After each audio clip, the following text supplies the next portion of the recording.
जय भीम. शनिवार दिनांक 11 ऑक्टोबर 2025 सम्राट वाचनमध्ये हा संपादकीय लेख आहे. लेखाचं शीर्षक आहे महासत्तेचा उदय. भारत लवकरच महासत्ता म्हणून उदयास येणार, विश्वगुरू होणार अशा प्रकारच्या घोषणा गेल्या काही वर्षापासून सातत्याने कानावर आदळत असतात. अशा घोषणा देणारे कोण असतात हेही वेगळे सांगायची गरज राहिलेली नाही. सरकारची कामगिरी असो नाही तर नव्या योजना असोत, अशा प्रकारच्या घोषणा झाल्यात की सरकारची तळी उचलून धरणारे पुढे सरसावत असतात. त्यामुळे याविषयी ज्या गांभीर्याने चर्चा होणे अपेक्षित असते तशी होत नाही. उलट सरकारची बाजू घेणारे व विरोध करणारे असे चित्रच पाहायला मिळत असते. त्यामुळे विषय बाजूला पडतो आणि सरकारला विरोध करणे वा सरकारच्या धोरणावर प्रश्न चिन्ह उपस्थित करणारेही दोषी ठरले जातात. म्हणून विषयाचे गांभीर्य कमी होते. पण तरीही असे काही विषय असतात की त्याच्यावर गांभीर्याने चर्चा करणे आवश्यक असते. भारताच्या महासत्ता म्हणून उदय होण्याविषयी देखील हाच प्रकार आहे. देशातील प्रत्येक नागरिकांना वाटत असते की भारताने प्रगती करावी, पुढे जावे, जगात भारताचा नावलौकिक व्हावा अशी प्रत्येक भारतीयांची प्रामाणिक इच्छा असते. पण अशी इच्छा असूनही काहीही उपयोग होत नसते, तर त्यासाठी ठोस अशी भूमिका घेणे आणि त्या दिशेने पावले टाकणे आवश्यक असते. म्हणून भारताच्या खऱ्या अर्थाने प्रगतीसाठी नेमकं काय करायला हवे हा विचार जेव्हा पुढे येतो तेव्हा काही महत्त्वाच्या विषयाची चर्चा होणे आवश्यक असते. त्यात शिक्षणाविषयीची चर्चा फार महत्त्वाची असते. शिक्षण घेतल्यानंतर जी प्रगती वा उन्नती होते ते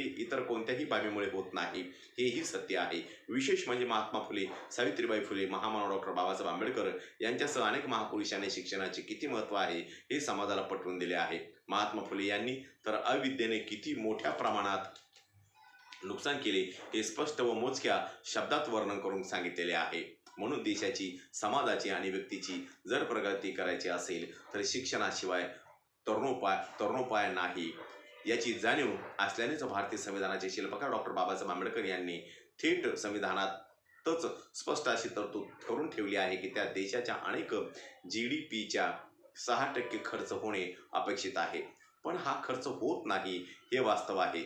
शिक्षणावर जो खर्च होतो तो फक्त 0.6% इतकाच होत आहे. अर्थात ही माहिती दिली आहे ती खुद्द AICTE अध्यक्ष डॉक्टर TG सीतारामन यांनीच.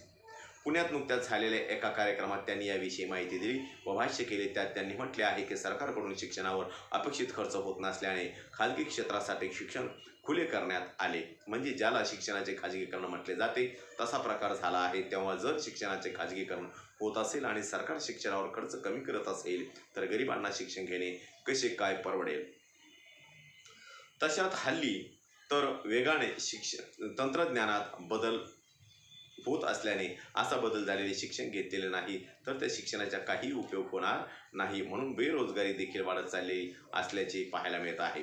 जे शिक्षण आवश्यक आहे त्यासाठी मोठ्या प्रमाणात खर्च होत असतो. हा खर्च सर्व लोकांच्या आवाक्यात येत नसल्याने अनेकांच्या इच्छा असूनही उच्च व योग्य ते शिक्षण घेता येत नाही. अशा परिस्थितीत जर देशाला प्रगती करायची असेल आणि जागतिक महासत्ता व्हायची असेल तर भावी पिढीला योग्य शिक्षण प्रशिक्षण मिळणे आवश्यक असते. म्हणूनच सरकारने शिक्षणावर असलेला खर्च हा वाढवल्याशिवाय पर्याय नाही. तसेच शिक्षणाचे जे खाजगीकरण झाले आहे तेही बंद करण्याची गरज आहे. असे झाले तरच देशाची प्रगती होईल. ज्या पाश्चिमात्य देशांच्या प्रगतीची उदाहरणे दिली जातात त्या पाश्चिमात्य देशात शिक्षणावर मोठ्या प्रमाणात खर्च होत असतो.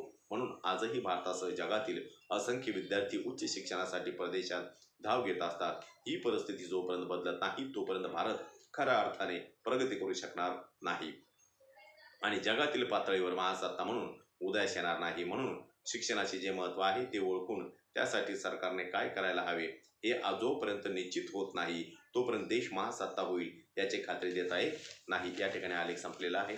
माझा प्रत्येक व्हिडिओ बघण्यासाठी माझ्या प्रत्येक व्हिडिओ लाईक करा, शेअर करा, सबस्क्राईब करा आणि बेल आयकॉनवर क्लिक करा. जय भीम, जय भारत, जय बुद्धभूमी.